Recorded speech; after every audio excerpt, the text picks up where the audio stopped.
lengua. Estamos acá entrevistando al profesor Raúl Porturas. Él muy amablemente ha aceptado una entrevista con nosotros para hablar un poco sobre la problemática del por qué no se consume demasiado pescado en el Perú, y él está dispuesto a ayudarnos con este tema. Pero antes de eso, agradecerle, reiterarles las gracias y pedirle que por favor nos cuente un poco cómo ha sido la historia de Don Fico. Profesor. Ok, estamos acá ahorita ubicados en la cubierta de esta embarcación que se llama Don Fico. Este barco fue conseguido por la Facultad de Pesquería de la Universidad Agraria allá por los años finales de los años 70, por una cooperación de la Embajada del Japón. O sea, este barco fue donado por el gobierno del Japón. Una parte de la donación fue en efectivo para comprar el casco y todo lo que ustedes ven, los equipamientos, ¿no?, que tiene, también fueron comprados por el Japón. O sea, el casco de la madera lo puso la universidad y todo el equipamiento, los equipos, las redes, los winches, los equipos electrónicos para captura de pescado fueron donados por el gobierno de Japón. Esta embarcación ha estado en funcionamiento por más de 20 años. Acá los chicos salían a hacer prácticas de pesca. No tenía red, tenía su tripulación. Lo que pasó es que con los años la embarcación se fue envejeciendo, necesitaba mantenimiento, la universidad lamentablemente no pudo presupuestar eso, y el barco quedó en el muelle del Callao por muchos años anclado ahí, ¿no? Hasta que un buen día, en el año 90, ¿qué sería? 98, 2000, no me recuerdo bien, se hundió. Estaba viejo, hubo una especie de marejada y, ¿no?, los barcos comenzaron a golpearse unos con otros, y como las tablas estaban viejas, se rompió y se hundió. Entonces la universidad hizo el último esfuerzo, ¿no?, de sacar la embarcación y traerla, ¿no? Y como fue la primera embarcación que tuvo la universidad ahí en la UNIRA, se hizo un acuerdo en el Consejo de Facultad de traerla acá para poner en el frontis de la universidad y que se convirtió en el símbolo de la facultad. Entonces no solamente es el símbolo, sino que todos los equipos se han vuelto como ustedes ven, a colocar, y ahora no solamente es una lancha que sirve para adorno, ¿no?, sino también los estudiantes vienen y hacen alguna práctica, algún curso acá, ¿no? Y de paso también los colegios que no visitan pueden ver la embarcación, subir la embarcación y un poquito sentir el calor de lo que es pesquería, ¿no?, que no solamente es pescado, sino también es pesca, también es barco, manejo de un barco. Entonces, incentivar un poco en los escolares también, pues, el cariño y la intención de estudiar pesquería. De hecho me parece muy bueno, todo me parece muy bueno. Profesor, una pregunta, ¿cómo fue posible traer la embarcación desde allá? Eso fue muy interesante. El barco se hundió, así como está, ¿no? Entonces cuando ya lo sacamos del mar, se le colocó lo que se llama en un patín, ¿no?, con 4 ruedas, con la forma del casco, ¿no? Entonces con una grúa se levantó y se colocó en el patín. O sea, lo sacó del mar, el brazo de la grúa lo colocó en el muelle y en el patín. Y un camión de la agraria lo fue jalando. Un tractor. Claro. No, más interesante fue cómo lo sacamos, ¿no? Estaba hundido.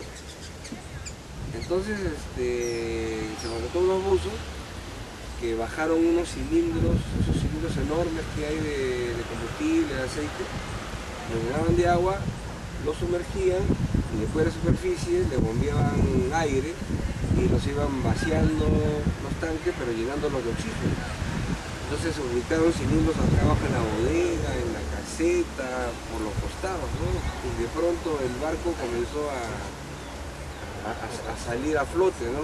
Una vez a flote, con bombas, se sacó el exceso de agua que quedaba, quedó flotando, inmediatamente estaban los carpinteros, echaron el agujero y se llevó el barco al muelle, que estaba esperando ahí la grúa le colocó la faja y lo levantó, lo colocó en el patín, con el camión desde el muelle del Callao hasta Cala Molina, ¿no? Lógicamente que tuvimos que sacarle la caseta, porque hicimos los cálculos para la altura, ¿no? Porque las llantas más la altura del barco no iba a pasar por todos los puentes, porque nos hemos venido desde el Callao y por todo evitamiento, ¿no? Porque hay varios puentes. Claro. Entonces la caseta tuvimos que desmantelarla. Definitivamente la desmantelaron la caseta. Ahora el barco quedó pues terriblemente, porque el barco estuvo sumergido cerca de un mes más o menos, ¿no? Más el abandono que ya tenía de por sí, el barco llegó a que parecía un barco fantasma, ¿no? Pero poco a poco se ha ido, se reconstruyó la caseta, se reconstruyó, se desarmó el motor, se volvió a armar porque el motor se oxidó, el winche se le hizo mantenimiento y luego ya se le colocaron toditos sus equipos, ¿no? De todo esto se sacó la pluma, el tango, todo se sacaron. Solo se trajo pues el anchón, ¿no? Y poco a poco es lo que está ahora, ¿no? La caseta, lunas, señales, todo para que el barco sirva para las visitas, ¿no? Como las que están en sí. Esa es la historia de la Don Fico. Ahora, ¿por qué se llama Don Fico? El rector de la época que nos ayudó a conseguir financiamiento para este barco se llamaba el doctor Federico Navitarte, ¿no? Que en paz descanse. Y todos al doctor le llamaban, como si su nombre Federico, le llamaban Fico.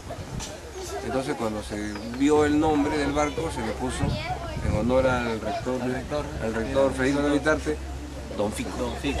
Así que ya saben, eso todo pesquero ya saben, porque ¿por qué le llaman Don Fico tu barco? Ya saben por qué. Muy interesante, de verdad.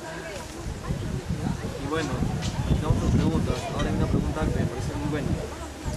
Profesor, ¿por qué cree usted que en el Perú no se consume mucha cantidad de pescado, siendo el Perú uno de los países más exportadores de pescado en el mundo? Vamos por partes. El Perú es un país extractor de pescado. Si vamos a las estadísticas mundiales, el Perú extrae anualmente un promedio, podemos decir, de 7, poner cifras, ¿no? En promedio.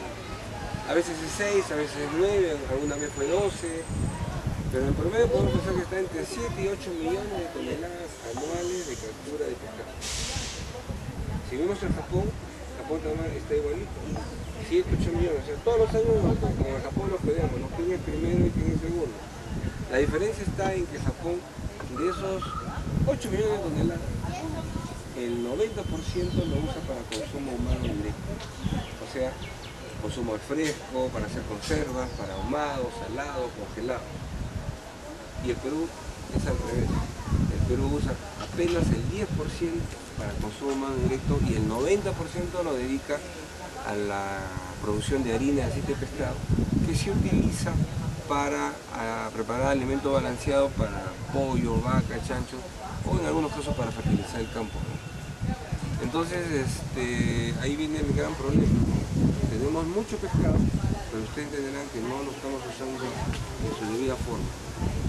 Usar el 90% de la pesca para alimentar todo el chancho es un desperdicio terrible, ¿no? Es un desperdicio terrible. Ahora, lo interesante es esto, ¿no? Japón es un país rico, pero es un país pobre. Japón no tiene pescado. Sale con su flota a pescar por todo el mundo y suma eso más o menos 8 millones de toneladas, que lo dedica exclusivamente a la alimentación de toda la gente, pobre, rico. Todo el mundo come pescado allá, el consumo per cápita está de más de 100 kilos personas al año. El ingreso per cápita de un japonés, el sueldo mínimo vital es $1.500. Entonces tú miras al Perú, ¿no? Un país pobre, con una gran riqueza tecnológica, pero la gente no quiere comer pescado. La gente no sabe comer pescado. Y el consumo per cápita en el Perú está en $150. Sí. 10 veces menos. Entonces es esas cosas que tiene la vida, ¿no? Un país pobre no le gusta el pescado. Pero es un país rico, le encanta el pescado. La cosa es que no sé por qué. Yo creo que quizás en esta entrevista podamos resolver.